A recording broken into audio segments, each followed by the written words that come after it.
I wanted to thank you for taking time to speak with me today. Absolutely, man. Thank you for having us. Yeah, thank you for having us. I wanted to ask if you we could go back a little bit to A Kingdom Below and talk to me about the evolution of the band since then. Okay. Um, so A Kingdom Below itself was just like any debut album, it's pretty much just us like throwing anything to the wall, seeing what sticks, taking a lot of old ideas and new ideas, trying to breach them together and, create something original, create something, that speaks to our identity as a band. So when we started that album, it was some Nick being the original member, and then he was at one point the only original member. So when a Kingdom Below started kicking off, the original drummer and bassist, they went their own way, and we got a new set of guys, and they kind of helped make what a Kingdom Below sounded like. And you know as as we started progressing in our musical journey, we wanted to start breaching other areas of death metal, Mm. not just heavy, not just slam, not just all this. Just that's what a Kingdom Below was. Just something that we could take all different tastes and just see what people liked with it. And we noticed a lot of people loved the heavier songs, and they loved a lot of the melodic stuff we did. So with Preceptum, our EP, we wanted to see if maybe if we took the melodic part a little over the heavy to see if people like that.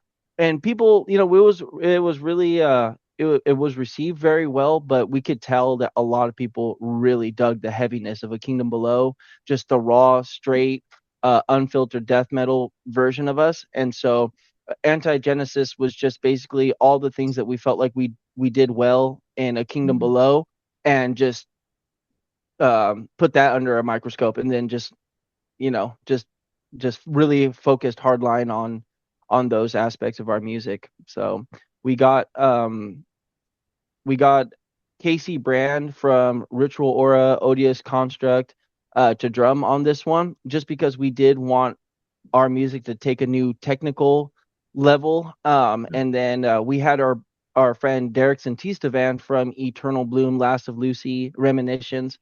Dude's an amazing bassist, and he was definitely able to slap down the heavy bass on there. And he's a little bit more of a technical bassist himself, so he did a lot of his own like cool little melodies and stuff like that to make his bass lines just stand out more in our music. So from a Kingdom Blow being just something that was simply just let's just see what works, Sure. to Anti-Genesis being we know what works, now let's run with that heavy.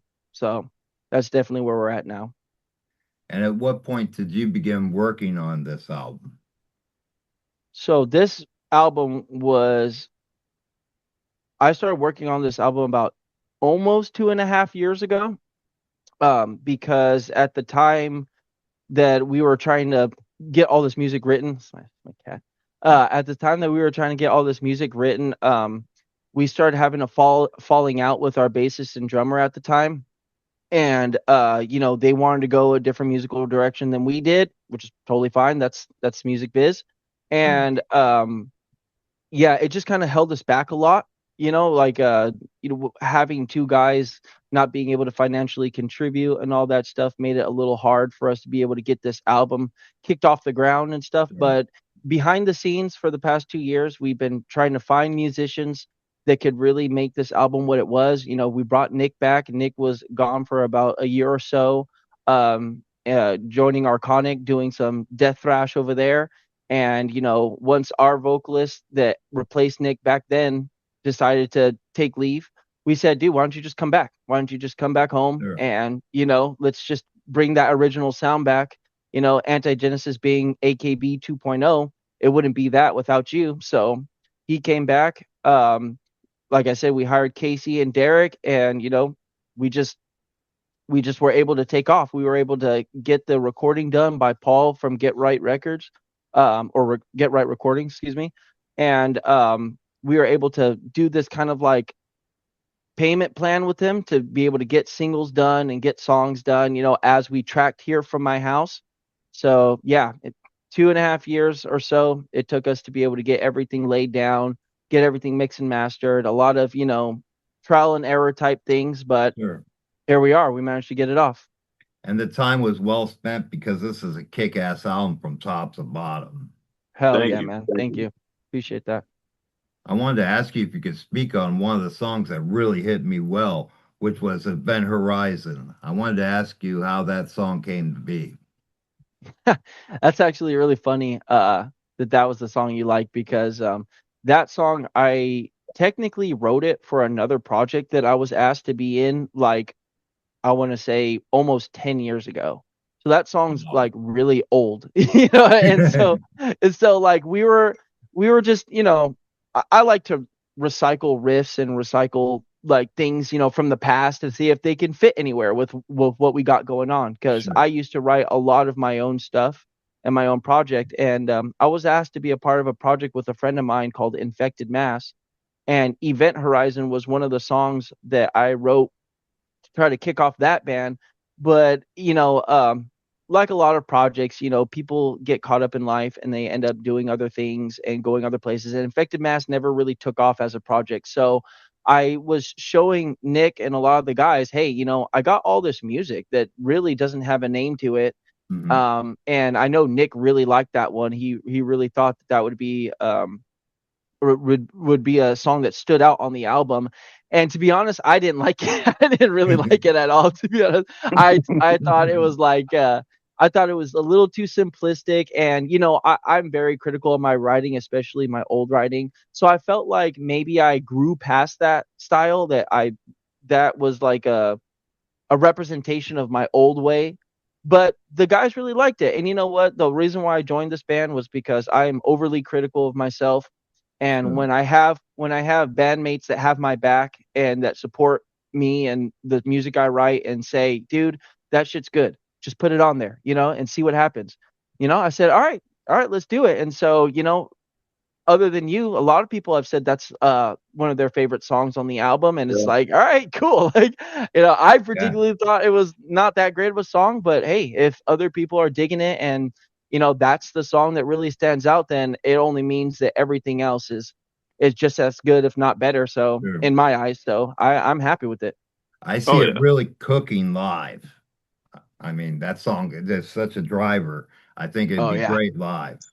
Oh, absolutely. Especially with Nick's vocals on that particular album. It's just very swingy, groovy, has that Black Dahlia Murder Necropolis feel to it and stuff. And so I really feel like Nick's gonna shine very well on that album. I really love our lead guitarist Michael's solo on that one a lot. I mean, the riff itself is very I don't know. I tried to write a solo to it and I just could not find a decent like melodic footprint for that solo, but Michael was able to do it like that overnight, and it sounds freaking amazing. So yeah, I'm really happy with how it turned out. Absolutely. And I didn't mean to interrupt you, Nick. Go You ahead, man. Oh no, you're totally good. That middle section of Event Horizon is one of my favorite parts too, especially like Benny alluded to. It does have that very like Black Dahlia Murder-esque like sound Mhm. to it, and I could definitely see that one being a good one live as well. And another track I wanted to ask you about is Interdimensional Infestation. And I had to work 3 minutes to get interdimensional to come out my mouth. But I love the track, and I wanted to ask if you could speak on it. Oh yeah. So the polar opposite of Event Horizon, that is like a brand new track that I had written for this album. So this whole album was written in 6 months. And interdimensional, like including the songs that were already kind of written that I spruced up a little bit to fit in there, Mhm. but interdimensional is probably my second favorite track on this entire album, just because it represents a new style that I'm Sure. trying to incorporate in the band, trying to mix a little bit of the groove, the super heavy, the kind of deathcore-ish aspects that almost any metal fan likes, groovy breakdowns and, cool melodies, those jungle-ish type beats on the Yeah. toms of the drums to kind of get people moving. Like, I think that's just a very clear representation of where BGS is going in the future. So I took I really love how that song came out, and I cannot wait to play that one live over everything. Oh yeah, that one's gonna be Big fun. time. Yeah, And especially lyrically. I know Nick can speak on what he thought of that lyrically and how much fun he's been having working on those songs. Oh yeah, when it comes to like the writing for the lyrics and the vocal patterns, like Benny really designs really good vocal patterns for me with these songs, so that when we do play these songs live, I know when he writes them, he has the intention of, okay, how are these going to hit really hard right. live when I'm doing vocals? And these songs have been really, really fun to go over and be practicing to get ready for live shows with playing like all the new songs live. So this one's definitely going to be up there as one of my favorite ones to play for sure. And your vocals are very strong. I wanted to ask Thank you. you, is there a ritual that you go through before you perform? Just I mean, honestly, like trying to warm up a little bit. Benny's really good on having me like, keep up on that. I mean, I do it Mhm. myself too, but just reminding me like, hey, like, let's all just warm up a little bit, get loose before we play or even tracking, and then just staying hydrated is the big thing. Just making sure that it's like, just staying drinking water, staying hydrated, and I just go in there and just get it done. Pretty much simple as that. And then going back to lyrics, I wanted to ask you, what are your resources or what are your inspirations when you write lyrics? Um, well, so like I'm a very concept guy when it comes to lyric writing. So like the process really is like I like to get the cover art done first. The cover art represents like the story of what we're trying to tell or the overall theme of what all the Mm. songs represent. Now I'm a very big concept guy, and it's easier for me to be able to like write the music and I stare at the concept art and I'm like, what am I trying to convey with this particular song? How does it pertain to the art that people see? Because, a lot of the times when people are listening to music on Spotify or whatever, our art's blasted right there. Sure. And, back in the day when I was discovering bands that I really, really liked, it was always like the art that I would get so entrenched in. And then listening to the music, it would just like make this movie in my head. I would have Mhm. this vision of all these different things going on. So lyrically, it makes it easier for me to be able to come up with these different stories and these different concepts because they all pertain some way to whatever the audience envisions is going on in the album art. So like interdimensional, for example, Yeah. you see all these like alien mutant beings and all the attacking the world and stuff. And so it's pretty obvious, right? Yes. Like these Yep. interdimensional aliens coming in infesting the world, you know what I mean? Or xenomorphic terraform, like if you've ever seen the movie Aliens, Ridley Scott's Absolutely. stuff, and so you know that the whole backstory on that is that the xenomorphs were used as like a weapon or a tool to just basically wipe out planets and stuff like that. So kind of takes on that feel a little bit. Event Horizon, I don't know if you're familiar with the movie. um Yes, very much yeah, so. yeah, so the lyrics are kind of based off that movie. And even though it's like, okay, is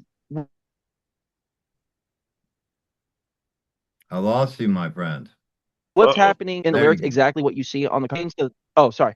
But the concept all pertains to the same thing. It's like all these different stories going on in different places that maybe it's not directly played in the art, but it all fits the same theme. All this Nope, he paused again. Yeah, I think his chaos. Wi-Fi may be bad. There we go. Are you back, my friend? Did we lose you, Benny? Is Uh-oh, all he must wrapped have. into one thing, and so it allows me. Is it going in and out? Yeah. Yeah, Guys, you're yeah, I pausing can hear in you and guys. out. I don't know. Oh, it's weird. Internet. Yeah, you're freezing up on us. You're mid talking and Oh, it's freezing. oh, wow. I don't know. Internet's not going down at all or anything. There Says you I'm go. at Now full you're bar. good. Okay, I don't know what you heard from that, but basically, yeah, songs pertain to the movie, and even though the movie is not directly portrayed in the art, it still represents. Is it doing it again? No, you're No, good. Oh, okay. All right. Unstable network connection. I don't know what's happening, but yeah, yeah, yeah. But basically, art translates into the lyrics for sure. And speaking of the art, who is responsible for the artwork? So this particular artwork was done by a friend of ours named Caesar Adrian. I think he's from Spain, but he's definitely in Europe. He's done a lot of really good artwork. I'm pretty sure he did the one for Infant Annihilator, the Battle of Yalgaboth. So he's oh, been around. He's been doing a lot of work, and he caught our eye, and we just gave him this idea, and he ran with that with his vision, and we absolutely fell in love with it. So we thought it was a great representation of where we were going with this band and this album, and yeah, we love it. And now this album's out and it's well received. I wanted to ask you, what can fans look for next? Will you take to the road? Well, yeah, we're definitely always down to play shows. Right now it's like, we just got Brandon and Colin, our two new guys, so we're trying to get their feet wet. We got plenty of shows coming up in the future. Um, as far as like touring and stuff, it's not necessarily our main priority right now because we're trying to gather funds for all kinds of other things, promotion, merch, all that stuff Sure. to kind of keep this album bled out there. But we are totally open to anything. It just has to be the right thing for us. But definitely we'll be out there, especially if you're in the California, Arizona, Nevada, Oregon area. We're definitely going to be coming back to you guys. It's just a matter of time, you know what I mean? But if we yep. get an opportunity to go play elsewhere, then hey, if it's the right move for us, we'll definitely take it. Absolutely. And a lot has happened with the band through the years. So I wanted to ask you, along this journey, what has been the best advice that has been given to the band? Hmm. Nick, what do you think about this one? Honestly, one of the biggest things I always took from it was like staying true to ourselves.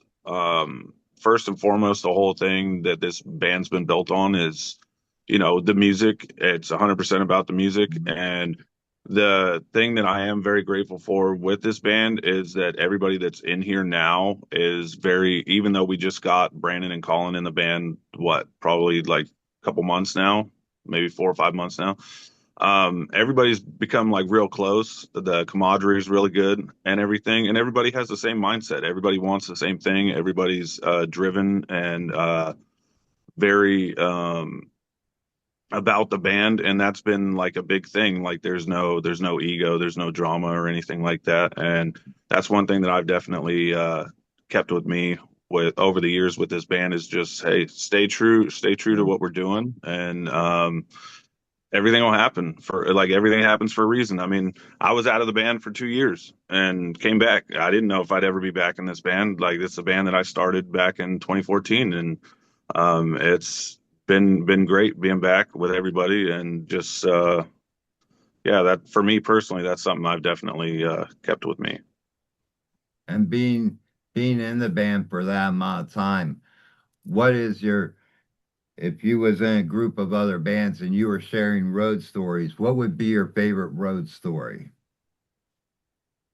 Um, for me or for Benny? Yes, for you. Well, I mean, with joining my other band, Arconic, I kind of brought to that band and just told them like, hey, like I don't have all the answers and I don't know everything, but I mean, I know what I don't want to experience again in a band, and pretty much taking things, believe it or not, things that I've learned from Benny and just like how Benny is as a the way he operates and stuff. Like I really do respect that a lot, Mhm. and I kind of try to apply that myself to that band as well, and just me in general with Broken Glass. And it's just like, work hard, put the work in, like put the effort in, and you will be rewarded for what you do. And that's pretty much all I can say on that. And I wanted to ask you as well, what is the best way to get a copy of this album and any merchandise that you have when it does go up? Yeah, Benny. so if you want our music, We do plan on getting CDs at some point. It's just not a big priority for us, but you can hear our music on any streaming platform. You can buy it on Bandcamp. All of our merch and everything will be on Bandcamp. Okay. We do have a website, but it hasn't been updated in a little while. I've been trying to get payments to work for that website, and it's just been such a hassle, so we just been defaulting to Bandcamp. But everything will 100% be on Bandcamp, or you come out to our shows and you can get it cheaper. There's another way. But yeah, definitely all streaming platforms, Apple Music, Spotify, YouTube, and it's available for only $10 on Bandcamp. So you guys want to cop that? Do us all a favor. That'd be awesome. And until your website is updated, what is the best way to contact the band? uh any of our socials. I mean, me and Nick are pretty active on there, and we're very responsive. We talk to everyone, doesn't matter. So you message us on there, we'll get Yes. back to you within the day and all that stuff. So Facebook Messenger, Instagram, we're on all that, and you can just message us directly. I don't know how to change the automated response on that, where it's just like, oh, you contacted us, blah Right. blah, but it's like, Yeah. we eventually be like, yeah, anyways, so what's up? You know what I mean? So definitely hit us up anywhere, and we'll definitely reach out 100%. And now that you have a unit that feels good, I wanted to ask you, are there thoughts of working on the next release now that this one's out? Oh man, we Oh, uh we we never don't have work. I mean, we already have a completely another album written out, ready to go. Wow. We're planning on remaking Preceptum. So now that Nick's back, we want him Mhm. as the front man for that album. And now that we got Colin and Brandon, we just feel like we feel like we could do justice with that EP and just So, make it more of what we wanted it to sound like. And so, man, we got work for years. And then I'm still over here writing brand new music. I mean, we have probably between Preceptum, the new album, we have about 20 songs that we can mess with. And I'm still writing more, and we can interchange them. We can split them up, make it two EPs if we wanted, or two whole albums if we wanted. So this band never stops working. We never don't have a lot of work. We probably have another 3 or 4 years of things that we can continuously work on and release out. And you'll definitely see that in the coming days. We're just, we're trying to bleed out Antigenesis as much as possible for the next year or so. But I mean, we're already talking album art for the next thing. Me and Nick are working on lyrics. I'm trying to spruce up the tracks as much as possible. We're already me and Michael, the other guitarist, are tabbing out the new music to get it ready for everyone else so that they can learn it. We already have all the pre-pros on Google Drive, so all the other guys can listen to it, add their own ideas to it, get familiar with it. So we got a lot of stuff coming. So we will have albums. We will have new music indefinitely. and I think it's great that you're riding this wave because this album is great from top to bottom. I love Hell yeah. the placements of the song and how it keeps you immersed throughout. It really keeps it strong throughout the whole album. And it's a great listen. Once I got to the thank end, you. I wanted to go right back to the beginning and listen again. Hell yeah. Awesome. Yeah, awesome. We hella appreciate that. Lastly, my friends, I wanted to ask you if you could give a message to your fans, what message would you give them? Well, me personally, I would just say thank you, thank you, thank you, thank you. The whole reason why I do this is because I love music. But when I was 14 years old and I went to my very first metal show, it was the feeling that it brought me, seeing my friends up there playing great music, influencing the masses, getting Sure. everybody moving, and it's that community, right? It's that Right. community you build with the people that you meet, and it's like you're almost instantly friends. Like being there for the same music, it's like you instantly talk to people like, hey, what's up, man? Like, you're Yeah. linking arms with people, you're head banging next to people that you've never met before. And I just wanted to have that feeling for the rest of my life. And it's the fans and it's the people that have supported BGS since its inception, since I got here in 2020, that have made that possible. All the shows that we played with bigger bands, with our friends, with local bands, being able to drive hours away, go on tour, do all that stuff. It's honestly been a blessing, and we couldn't have done it without the people who listen to us, who share our music, who wear our merch. who talk about us, who hit us up, who buy our CDs, and who appreciate what we do. So I would just say thank you for everything, and we love you guys 100%. And Nick, what would you like to say? Uh, Pretty much like same thing as Benny, as well as just anybody that's just taking the time to visit our page, like our stuff, share our stuff, listen to our stuff. Just any response that we've gotten for anything, it goes a long way. It means a lot. Like we really appreciate it. It's really cool being out in the wild, like at shows, like bigger shows, and seeing people wearing our merch is like the most humbling thing. It's super cool. And one of the things that I really loved was we played a show a couple months ago, and Benny and I were having young kids, like probably like 14, 15 years old, coming up to us wanting us to sign CDs. Like we were a signed band, and that's always a cool thing. Like we never get big heads about anything, or and that's always a really humbling experience. And it makes me really happy that our music is touching somebody that much, that they put us on that level with bands that we look up to. Sure. And that we were those kids one day. We were those kids before, where we're like, oh my god, I just met my favorite band, this and that. And it's a really cool thing, and we appreciate everybody supporting this band, and that has been supporting this band since I started it up until now. It definitely means a lot. And that's yeah. the beautiful thing about metal is the community, and you never lose that feeling. I'm 60 years old. I still listen to 20 to 30 new releases every week. I can't get enough. Hell yeah, Once you love Absolutely. it, you become a fan of it forever. that is Absolutely. true. Yep. And Yeah. if only our countries could get along as well as the metal community does. Right. Yeah, that's true. That is true. Well, I want to thank you both for taking time to speak with me. It's been an absolute pleasure speaking with you. Thank you for having us, dude. We really Yeah, appreciate this thank you. opportunity for sure. I 100%. look forward to many more and hearing the new material as it comes out. Yeah. Well, Sweet. it's Yeah, coming. can't wait for you to hear So it. definitely stay tuned. All right, take care, my friends. Enjoy the rest of your evening. Thank you. You as You too, well. man. Thank you. Appreciate you.